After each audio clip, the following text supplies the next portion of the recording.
हाय, मैं हूँ रजनीश दुग्गल और आप मुझे देख रहे हैं फिल्मी मंत्रा पर। See Udaipur files Kanhaiyalal murder case, ये एक कन्हैयालाल मर्डर केस के ऊपर है। तो मैंने सिर्फ पढ़ रखा था उसके बारे में। उससे पहले तक मुझे ज्यादा डिटेल नहीं थी, पर जब मैं उनको मिला, मुझे जब उन्होंने डिटेल में कहानी सुनाई, डिटेल में मेरा रोल सुनाया और कैसे वो कन्हैयालाल जो विजय राज प्ले कर रहे हैं, हद तक मैंने घर जाके उसको पहले गूगल किया कि कितना सच है। बिकॉज क्या होता है कि आप अपनी साइड से फिर आप ये भी सोचते हो कि ठीक है यार, उनका हक है बोलने का, लेकिन इतना नहीं बोलना चाहिए कि फिल्मी मंत्रा में आपका बहुत बहुत स्वागत है। आज हमारे साथ है रजनीश दुग्गल, जी हाँ, जिन्होंने स्टार्ट किया था 1920 हॉरर फिल्म से अपना करियर। यानी कि पहले तो मॉडल थे, बट उनकी जो मूवी थी वो 1920 थी, जिससे हमें बहुत ज्यादा प्यार है। उनके वो दीवानेपन से बहुत ज्यादा प्यार है। और उनकी अब अपकमिंग फिल्म आ रही है Udaipur files Kanhaiyalal murder case पे। आइए जानते हैं उनसे एक्सपीरियंस के बारे में, उनके काम के बारे में। Hello sir. हाय फिल्मी मंत्रा में आपका बहुत बहुत स्वागत है जी। Thank you so much. Thank you. सबसे पहले हम जानना चाहेंगे आप कैसे हैं, कैसा फील कर रहे हैं? मैं बिल्कुल परफेक्ट फील कर रहा हूँ, बहुत कूल कंपोज्ड। जी, बात करेंगे सबसे पहले हम की आने वाली फिल्म के बारे में। उदयपुर फाइल्स जो है वो एक रियल स्टोरी पे बेस्ड है। सो इसके बारे में पहले बताइए कि आखिरकार वो है कैसी। See Udaipur files Kanhaiyalal murder case, ये एक कन्हैयालाल मर्डर केस के ऊपर है। तो मैंने सिर्फ पढ़ रखा था उसके बारे में। उससे पहले तक मुझे ज्यादा डिटेल नहीं थी, पर जब मैं उनको मिला, जो अमित जानी प्रोड्यूसर हैं इसके और भरत डायरेक्टर हैं, इनको मिला, जयंत जी भी उसके राइटर हैं। एंड मुझे जब उन्होंने डिटेल में कहानी सुनाई, डिटेल में मेरा रोल सुनाया और कैसे वो कन्हैयालाल जो विजय राज प्ले कर रहे हैं, विजय राज भाई, उनका ट्रैक एक आईपी चीफ का और एक लॉयर का, ये पैरेलल ट्रैक्स चल रहे हैं इस कहानी में पिरो रहे हैं। वो मुझे बहुत इंटरेस्टिंग लगा और बहुत हद तक मैंने घर जाके उसको पहले गूगल किया कि कितना सच है। बिकॉज क्या होता है कि आप अपनी साइड से ट्रू रहना चाहते हैं कि ये एक फिक्शन कहानी नहीं है, एक सच्चाई पे कहानी है। तो कुछ भी किसी भी तरह से अगर मोड़ा जाएगा तो वो किसी और धर्म में किसी और जाति को हर्ट कर सकता है। So that's why I wanted to be sure before taking the role कि वो सही जगह पे है कि नहीं। एंड जब मुझे सही लगा तो that role of Ishwar Singh जो आईपी चीफ है, वो बहुत इंटरेस्टिंग है। एंड मैंने ले ली जी। जितना आपने सर्च किया होगा स्टोरी के बारे में, और जब हम फिल्म करते हैं ना उसमें, तो कुछ ना कुछ एक एडिशनल पॉइंट्स होते हैं वहाँ पे। सो कितना कुछ आपको लगा कि एडिशन किया गया है? सी एक्चुअली उसमें सर्च करो ना तो ज्यादा मिलता नहीं, और साथ में जब कहानी के अंदर आप करते गए शूट पे भी चेंज होते हैं थोड़े, और उसी को बेटर करते हैं। तो बहुत सारी ऐसी चीजें थी जो आपकी आंखें खोल देती हैं। बहुत सारी ऐसी सच्चाइयां हैं जो आपकी आंखें लिटरली खोल देती हैं। As a IB chief also, मतलब जो ब्यूरो कर रहा है या फिर जो लॉयर्स कर रहे हैं, या जो एक, अगर मैं एक आम आदमी के पॉइंट ऑफ व्यू से भी देखूं तो उसमें कुछ चीजें ऐसी बताई गई, एंड आई थिंक वो पिक्चर देख के ही पता चल गया। जी, तो आपका ना थोड़ा कैरेक्टर के बारे में थोड़ा जानना चाहेंगे ब्रीफ में। जी, सो मेरा कैरेक्टर इंटेलिजेंस ब्यूरो का चीफ है, ईश्वर सिंह, और ये एक दिल्ली में बेस्ड है, दिल्ली में जो मेन हेड है। एंड वहीं से सारा वो अपना पूरी चीजें रन कर रहा है कि कैसे कैसे जो चीजें चल रही हैं देश में और डिफरेंट प्रदेशों में, उनको कैसे रोका जाए। और जितनी भी एक्टिविटीज हैं, टेररिस्ट एक्टिविटीज हो गई या फिर दंगे चल रहे हैं, तो उन सबको कैसे रोका जाए, उसके ऊपर ही काम कर रहा है। जैसे कि आपको पता होगा कि जब भी कोई रियल स्टोरी पे मूवी या सीरीज बनती है, बहुत ज्यादा उसके लिए मतलब फाइटिंग होती है, कमेंट्स आते हैं। सो ऐसा कुछ आपको फेस करना पड़ा? जी, मुझे फेस करना पड़ रहा है अभी भी। अभी तो क्योंकि पिक्चर रिलीज है 11 जुलाई को, सो काफी कुछ जो भी सोशल मीडिया पे जा रहा है वो उसमें डेफिनेटली फेस करना पड़ रहा है। और वो बहुत सेंसिटिव जगह है, मतलब वो इतना इजी नहीं है, क्योंकि आपको यू गेट हर्ट, आपको बुरा भी लगता है, दुख भी होता है, गुस्सा भी आता है, लेकिन फिर आप ये भी सोचते हो कि ठीक है यार, उनका हक है बोलने का, लेकिन इतना नहीं बोलना चाहिए कि मतलब स्पेशली पिक्चर देख लो ना पहले। और पिक्चर जो बनाई है वो तो एक राइटर के एंगल से राइटर ने और डायरेक्टर ने उसको विजुअलाइज किया। मैं उसके अंदर एक पात्र प्ले कर रहा हूँ, and as an actor that's my job. तो और जितना मैं रिसर्च करके घुस सकता था अंदर, मैं घुसा हूँ। सो आई एम नॉट सेइंग कि मैं पिक्चर से अलग, मैं पिक्चर का पार्ट हूँ, बट आप किसी को इतना बोलने का हक नहीं होना चाहिए। यस, तो कुछ एक लेवल ज्यादा हो जाता है एक पॉइंट पे।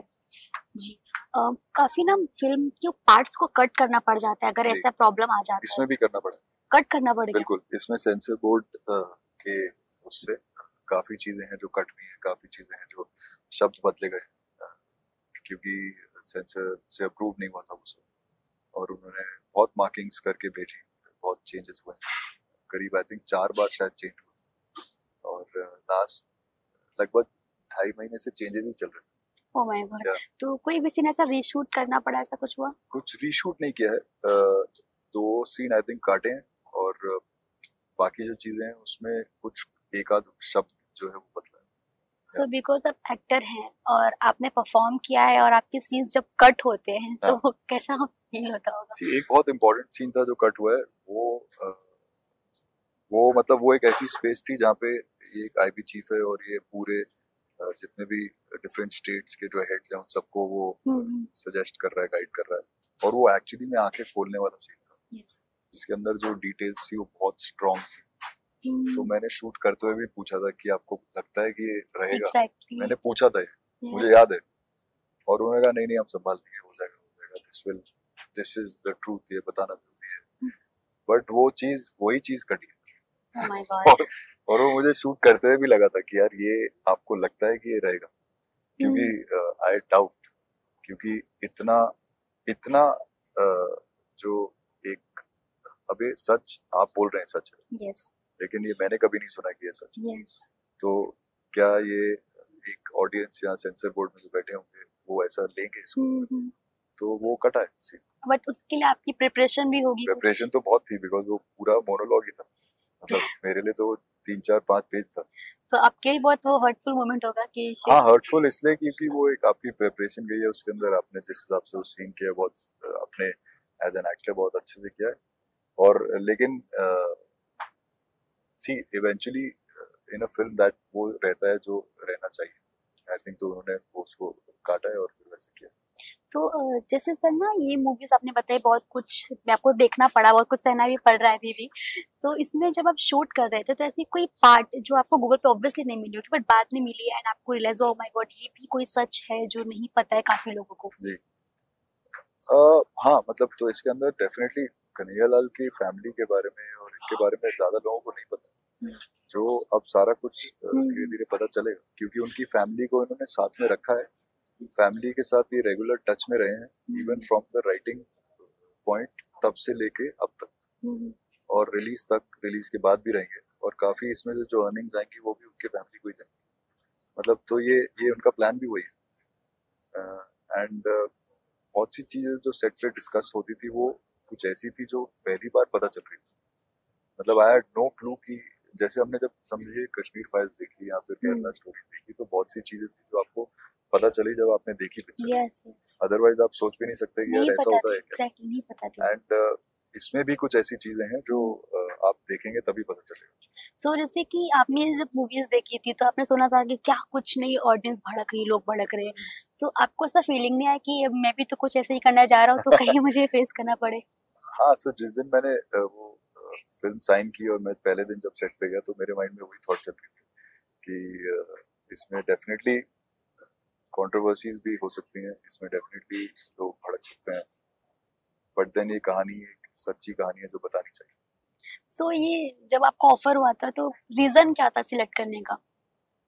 बिगेस्ट रीजन यही था कि मुझे लगा कि ये सच्ची कहानी है, और दूसरी चीज ये कि ये बहुत पैशनेटली बनाना चाहते हैं, और तीसरा कि उसकी जो फैमिली है आज वो सफर कर रही है जिसका सच्चाई बाहर आनी चाहिए, और चौथा कि जो सबसे इम्पोर्टेंट मेरे लिए था कि आईबी चीफ जो मैं प्ले कर रहा हूँ वो एक बहुत ही इंटरेस्टिंग कैरेक्टर, मतलब एक बहुत ही श्रूड किस्म का आदमी है जो सच्चाई के लिए ही कर रहा है काम, लेकिन जो उसको करना है वो करेगा चाहे कुछ भी हो। जी, आपकी वाइफ है, सो जब आपको ये सब फेस करना पड़ता है, कमेंट्स पढ़ने पड़ते हैं, तो उनका क्या सपोर्ट होता है मेंटली आपके लिए? जी, मैं बताता ही नहीं उनको कि ऐसे कमेंट आ रहे हैं क्योंकि थोड़ा टफ हो जाता है, बट ऑब्वियसली उसको पता चल जाता है कि ये चल रहा है सब, and then it's see part of life है, मतलब एज एन एक्टर कुछ चीजें ऐसी हैं जो आपको एक्चुअली में नहीं आनी चाहिए आप तक, लेकिन वो आती हैं क्योंकि आप दर्शा रहे हैं उसको and you are being a part of such a thing, so then you have to face it also. जी अभी बात करते हैं बिहाइंड द सीन्स की। आपने दिल्ली में ये शूट किया है, सो आपने क्या कुछ वहाँ पे फूड ट्राई किया, शॉपिंग की, क्या कुछ किया है इस बारे में बताइए। सो हमने दिल्ली से ज्यादा हरियाणा में शूट किया है, मतलब सोनीपत में, एंड सोनीपत में डेफिनेटली मतलब उसके वहाँ पे वो हवेली भी है, एंड देन दिल्ली में तो ऑब्वियसली मैं दिल्ली से हूँ, तो दिल्ली में मैंने बचपन से लेके आज तक बहुत खाया पिया है। सो मुझे छोले भटूरे बहुत अच्छे लगते हैं, फिर मतलब चाट वगैरह जो होती है वो बहुत अच्छी लगती है, मिठाई मिठाई बहुत अच्छी लगती है।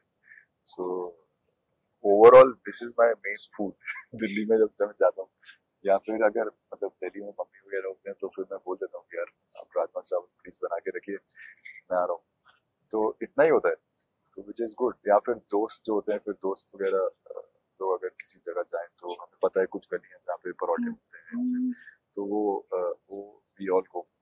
तो जैसा आपने बताया आपको ये सब अच्छे लगते हैं, तो ये सबको ही अच्छे लगते हैं और आप फिर भी अच्छे लग रहे हैं, बहुत लोग नहीं लग रहे हैं। नहीं, वो फिर खाने के बाद आप खा लेते हो, देन यू थिंक कि ओके अब मैंने खा तो लिया है, लेकिन उसको फिर आप या तो शाम को वर्कआउट करके थोड़ा बहुत यस निकाल, तो वो मेहनत भी करनी पड़ती है।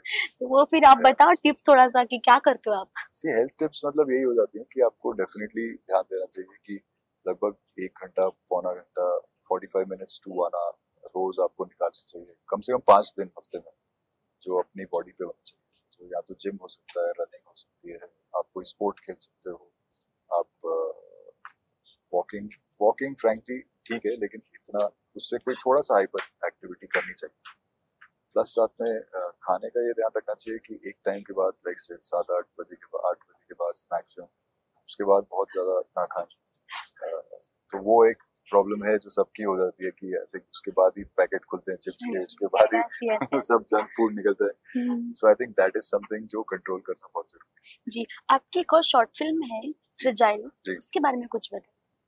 सो एक और नहीं है, मेरी ये पहली फिल्म है जो मैंने प्रोड्यूस किया है और मैंने एक्ट भी किया है। इसमें धीरज सिंह डायरेक्टर, मैं क्रिएटिव डायरेक्टर, और धीरज और मैंने मिलकर लिखी है।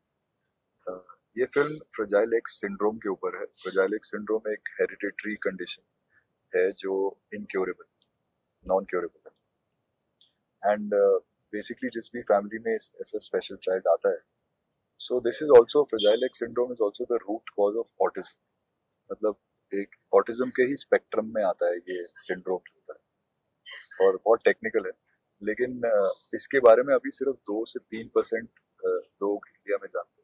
तो ये बनाई इसलिए गई है ताकि फ्रेजाइल एक्स की अवेयरनेस क्रिएट हो पूरी दुनिया में, पूरे हमारे देश में। और इसका एक बेसिक टेस्ट होता है जो एक लेडी, एक माँ बनने जो वाली होती है वो करा सकती है, ताकि वो उससे बच जाए। मतलब वो बच्चा जो उस दुनिया में आ रहा है, जो स्पेशल चाइल्ड आ रहा है, वो मतलब आपके हाथ में है। फिर आप, क्योंकि 99.9% अगर माँ कैरियर है और फ्रेजाइल एक्स पॉजिटिव आया एक लेडी में, तो उसका बच्चा फ्रेजाइल एक्स के साथ ही पैदा होगा। सो वो बहुत एक चीज है जो आई थिंक जिसकी जानकारी फैलानी चाहिए, तो उसी के ऊपर पिक्चर है। तो ये इंडिया में रिलीज नहीं अभी हम लोग हमने 19 जून को ही इसको फिनिश किया है, और हमारी 23 जून को पहली स्क्रीनिंग थी इसकी वर्ल्ड में, इटली में एमिकोटी फिल्म फेस्टिवल में, जो ओपनिंग नाइट पे थी, and we got touchwood a raving review, मतलब हमें 4.5 स्टार्स वहाँ पे पूरी जूरी से। एंड जब फिल्म खत्म भी हुई तो मैंने देखा, मतलब जैसे इस साइड आप देखते हैं फिल्म वहाँ चल रही है, तो सब जूरी की आंखें भरी हुई थी, मतलब मैंने देखा बहुत सारे लोग रो रहे हैं। Then they came and hugged me, उसके बाद सबने अपने अपने कमेंट्स दिए जो बहुत अच्छे थे, बहुत टचिंग थे। और हम लोग मतलब एक यही चीज है जो आपको चाहिए, तो मैंने उनको सिर्फ ये रिक्वेस्ट किया कि please do try and spread it. जितना ये स्प्रेड होगा उतना वो डिजीज नहीं बोलूंगा, सिंड्रोम बोलूंगा, कंडीशन बोलूंगा, उतनी वो कंडीशन कंट्रोल में आ सकती है। जी, बात करें तो आपने बोला कि आपने प्रोड्यूस की है, क्रिएटिव डायरेक्टर भी थे और एक्टर तो आप हैं और मॉडल भी आप हैं, तो इतना सारा मतलब क्वालिटी ले रखा है, तो किसी एक को मतलब फॉलो करने वाले हैं, हमेशा हम आपको सब में देखने वाले? नहीं, आप सब में ही देखेंगे। इनफैक्ट मैं अभी मतलब मैं इसमें राइटर भी हूँ, एंड फिर एक हाँ, सो राइटर और क्रिएटिव डायरेक्टर आई थिंक लगभग सेम हो जाता है, नहीं सेम तो नहीं होता, क्रिएटिव डायरेक्टर बहुत अलग है। तो बट या आई थिंक बिकॉज मेरा इंटरेस्ट टुवर्ड्स डायरेक्शन भी है, तो वो एक एक्टिंग डायरेक्शन ये सब होगा ही होगा। वो तो आई थिंक एंटरटेनमेंट का पार्ट है, सो मैं वो सब करना चाहता हूँ जो मैं सीखा। जैसा हमें पता चला है कि आपने प्रॉपर पढ़ाई की है कंप्लीट, तो फिर मॉडलिंग में जाना है, करियर बनाना है, फिल्में करनी है, एक्टिंग करनी है, ये सब फील्ड में आने का मतलब बचपन से ड्रीम था या फिर सडन चेंज हुआ है आफ्टर नहीं, ग्रेजुएशन? बचपन से कोई ड्रीम नहीं था। मैं बीबीए ऑनर्स मैंने किया है, तो बीबीए ऑनर्स जब मैं कर रहा था तो थर्ड ईयर के आसपास मुझे एक शादी में कोरियोग्राफर मिले। उससे पहले तक मेरा कोई इंटरेस्ट नहीं था, मेरे को किसी एंटरटेनमेंट में बिसाइड्स कुछ फिल्में देखने के कोई और शौक नहीं था। मुझे मॉडल्स का नहीं पता था, मुझे किसी चीज के बारे में नहीं पता था, एंड मेरा प्योर इंटरेस्ट था सिर्फ काम में और पढ़ाई में और स्पोर्ट्स में। मैं मतलब स्टेट लेवल जूडो चैंपियन था, स्विमिंग करता था, तो ये मेरे इंटरेस्ट थे। बट एक शादी में गए और वहाँ पे रश्मि जी कोरियोग्राफर थे, एंड वहाँ से एक किस्सा शुरू हुआ, बिकॉज वहाँ से मैंने मॉडलिंग शुरू की। एंड फिर जब शुरू की तो उसके बाद लगा कि यार ये तो अच्छा है। फिर वो मिस्टर इंडिया की तरफ गया, मिस्टर इंडिया जीता, फिर मिस्टर इंटरनेशनल जीता, फिर वो ऐसा कभी आपको कोई रिप्लेसमेंट फेस करना पड़ा बिकॉज ऑफ नेपो किड नहीं है? बिकॉज अच्छा नेपो किड नहीं जी रिप्लेसमेंट अब जब हुआ भी होगा तो मुझे नहीं पता, लेकिन ऐसी चीजें फेस तो हुई है, लेकिन आई थिंक कि ठीक है, मैंने उसको कभी ऐसे इतना ध्यान नहीं दिया, मैं आगे बढ़ता गया, क्योंकि आई एम श्योर हुआ होगा। आई एम श्योर बहुत सी ऐसी जगह जहाँ पे आप जाते हैं, पूरा फाइनल हो जाता है और फिर नेक्स्ट टाइम आपको सडनली बुलाया नहीं जाता, तो ऐसे ही कुछ हुआ होगा। बट मैंने कभी ध्यान नहीं दिया, क्योंकि मैं एक टाइम पे 4-5 चीजें कम से कम कर रहा था या टेस्ट कर रहा था, ताकि एक नहीं हुई तो दूसरी, दूसरी नहीं हुई तो तीसरी। सो मैंने कभी वो एक पे बैठ के उस पे रोया नहीं या उस पे टाइम वेस्ट नहीं किया। जी हमें याद है वो आपकी जो फर्स्ट मूवी थी 1920, उसके बाद और हॉरर मूवीज आपने की 2-3, तो क्यों मतलब वो आपको पसंद ही आ गया था वो जॉनर या फिर आपको ऑफर ही वैसे हुआ? सो मेरा पहला 3 फिल्मों का डील था विक्रम सर के साथ, जिसमें पहली 1920 थी, फिर आई, वो भी आधा और मैं थे साथ में, एंड उसके बाद थी डेंजरस जो करिश्मा कपूर के साथ थी। लेकिन ये दोनों हॉरर नहीं थी, बाकी एक कर्म के ऊपर एक थ्रिलर है जन्म पे जाती है। बट या उसके बाद मैंने अभी जो पीछे हॉरर की थी वो सांसें और मुश्किल थी, जो यस हॉरर है, लेकिन वो कहानी अच्छी लगी मुझे और मैंने की, क्योंकि आई थिंक वो एक मार्केट भी है आपकी, हॉरर की, थ्रिलर्स की, सुपरनैचुरल थ्रिलर की आपकी एक मार्केट बनी हुई, तो आप क्यों नहीं करोगे? जी आपने कहा आपने आदा अशरफ के साथ 2 बार मूवीज की हैं, सो अभी उन्होंने भी आपने बताया ना केरला स्टोरी की है, सो आपने उनसे कुछ बातचीत हुई इस बारे में कि आप भी वैसी स्टोरी करने जा रहे हैं कुछ? नहीं, इनफैक्ट मेरी ये बात नहीं हुई उनके साथ। तो उनको पता चला अभी तक इस बारे में या कांटेक्ट किया हो आपसे? नहीं, अभी तक ऐसा तो नहीं हुआ। उन्हें पता चलेगा, मे बी वो कांटेक्ट करेंगे फिर कैसे, क्योंकि उनको भी बहुत फेस करना पड़ा होगा ये सब। I am sure, because Kerala stories के टाइम पे आई एम श्योर कि उनको फेस करना पड़ा होगा, बट नहीं, हमारी इस बारे में कोई डिस्कशन नहीं। जी आपके ऑडियंस के लिए क्या मैसेजेस होंगे आपके? मैं ऑडियंस को यही बोलना चाहूंगा कि guys thank you so much for loving me, and मतलब अब ये जो फिल्म आ रही है उदयपुर फाइल्स, इसको बहुत प्यार दें, और फ्रेजाइल जो मेरी कहानी है जो हमने बनाई है एक शॉर्ट फिल्म, बहुत प्यार से, अभी जल्द ही वो रिलीज होगी, एंड जब वो आएगी तो प्लीज देखिएगा, क्योंकि और देख के उसको स्प्रेड करिएगा। It's a short film, it's not commercial, मतलब किसी कमर्शियल एंगल से नहीं बना रहे उसको, और वो एक जेन्युइन केस है एक सोशल वर्क का, जो हम चाहते हैं कि स्प्रेड हो लोगों में, ताकि उसकी जानकारी देश विदेश में फैले, और ये जो सिंड्रोम है फ्रेजाइल एक्स सिंड्रोम, इससे लोग बच सकें। Thank you sir. Thank you.